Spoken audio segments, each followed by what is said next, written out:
क्या बहुत बात है, बहुत सुंदर। मेरे उपास्य बनकर उदार, बहुत सुंदर आपकी दोनों रचनाएं आदरणीय रमापति जी।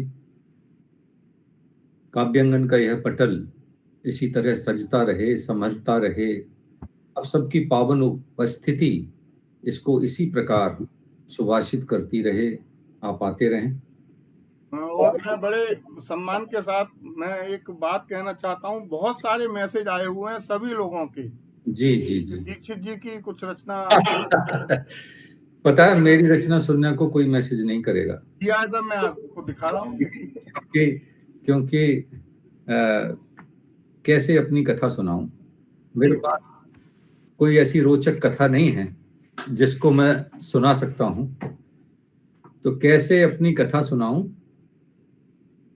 अधरों पर प्रतिबंध लगा है, अधरों पर प्रतिबंध लगा है, आंखों में है शर्म का पहरा, मन मंदिर में सूरत तेरी, एहसासों में तेरा चेहरा, बहुत खुशबू सी बसी सांस में, तुझको रोक न खुद को पाऊं, कैसे अपनी कथा सुनाऊं।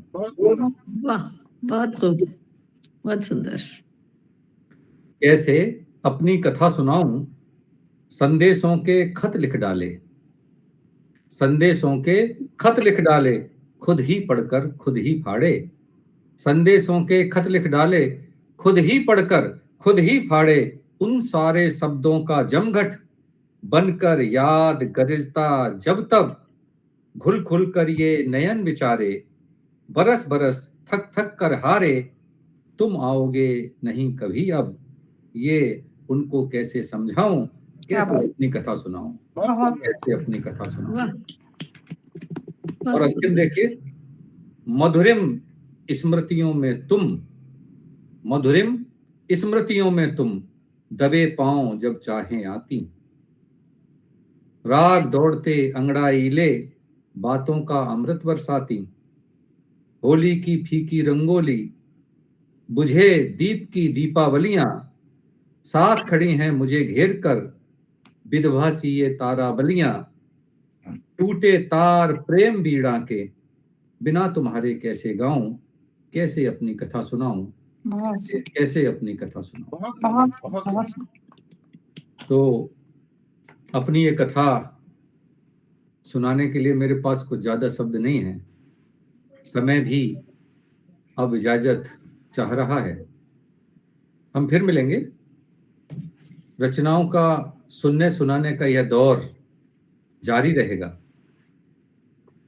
हमने इस काव्य यात्रा के 100 से अधिक पड़ाव पार किए हैं, और आप यकीन मानिए हम सब फिर से शतक बनाने के उस अंतिम छोर तक पहुंचेंगे, और आप सब उसके साक्षी रहेंगे। इसलिए हर शनिवार आते रहिए, प्रेम से अपनी कविताएं सुनाते रहिए, और काव्यांगन के इस पटल को गौरव से गौरवान्वित करते रहिए।